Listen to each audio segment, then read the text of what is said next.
પ્રશ્ન 1. બુદ્ધિની વ્યાખ્યા આપવાનો સૌપ્રથમ પ્રયાસ કોણે અને ક્યારે કર્યો હતો?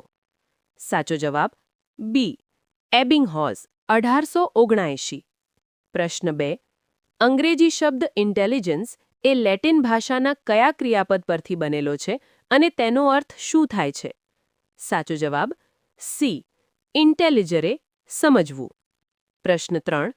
વ્યક્તિ જેટલા પ્રમાણમાં અમૂર્ત રીતે વિચારવાની શક્તિ ધરાવતી હોય તેટલા પ્રમાણમાં તે બુદ્ધિમાન હોય છે. આ વ્યાખ્યા કોણે આપી છે? સાચો જવાબ ડી. ટર્મન. પ્રશ્ન 4. બુદ્ધિલબ્ધિ આઈક્યુનું સૂત્ર સૌપ્રથમ કોણે અને ક્યારે દર્શાવ્યું હતું? સાચો જવાબ એ. William stern 1912. પ્રશ્ન 5. સામાન્ય સંભવ્યતાના આલેખ મુજબ સામાન્ય બુદ્ધિ ક્ષમતા 90 થી 110 આઈક્યુ ધરાવતા લોકોનું પ્રમાણ કેટલા ટકા હોય છે? સાચો જવાબ સી. 50%. પ્રશ્ન 6. બુદ્ધિનો દ્વિઘટક સિદ્ધાંત ટુ ફેક્ટર થિયોરી કોણે રજૂ કર્યો છે? સાચો જવાબ સી.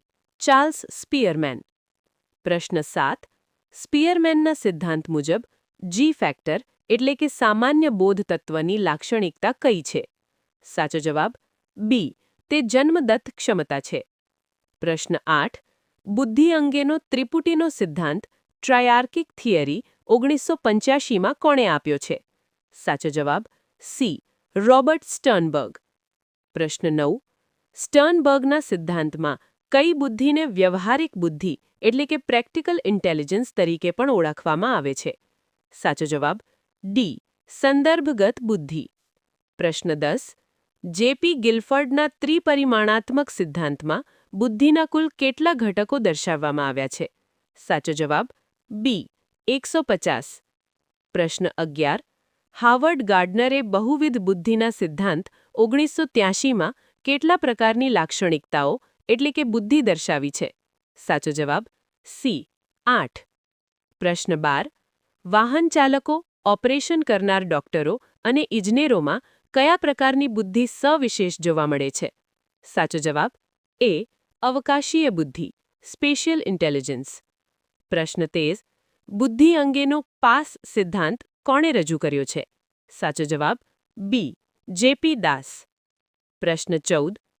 પાસ સિદ્ધાંતમાં આયોજન એટલે કે પ્લાનિંગ જેવી બોધાત્મક પ્રક્રિયા માટે મગજનો કયો ભાગ જવાબદાર છે?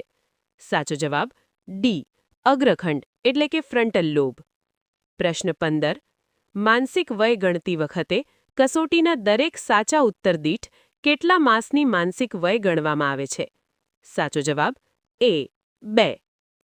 પ્રશ્ન 16. બુદ્ધિઆંક એટલે કે આઈક્યુ શોધવાનું સાચું સૂત્ર કયું છે? સાચો જવાબ બી. IQ = MA/CA × 100. પ્રશ્ન 17.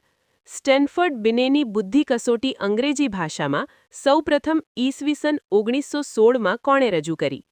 સાચો જવાબ સી. પ્રોફેસર ટર્મન. પ્રશ્ન 18.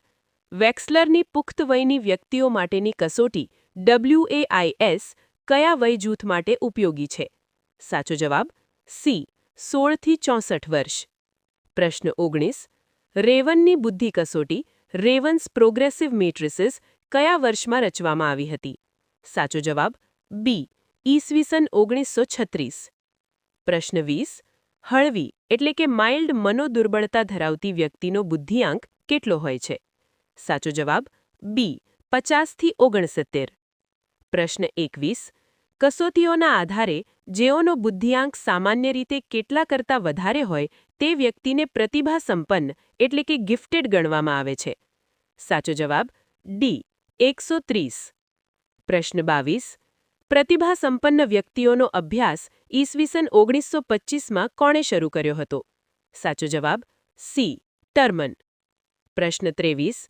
કોના મતે પ્રતિભા સંપન્નતા એ ઉચ્ચ બુદ્ધિ, ઉચ્ચ સર્જકતા અને ઉચ્ચ પ્રેરણા એમ 3 ઘટકોની આંતરક્રિયા પર અવલંબે છે? સાચો જવાબ એ. જોઝેફ રેન્ઝુલી. પ્રશ્ન 24. અતિ તીવ્ર એટલે કે પ્રોફાઉન્ડ મનોદુર્બળતા ધરાવતી વ્યક્તિનો બુદ્ધિઆંક કેટલો હોય છે? સાચો જવાબ ડી. 20 થી ઓછો. પ્રશ્ન 25.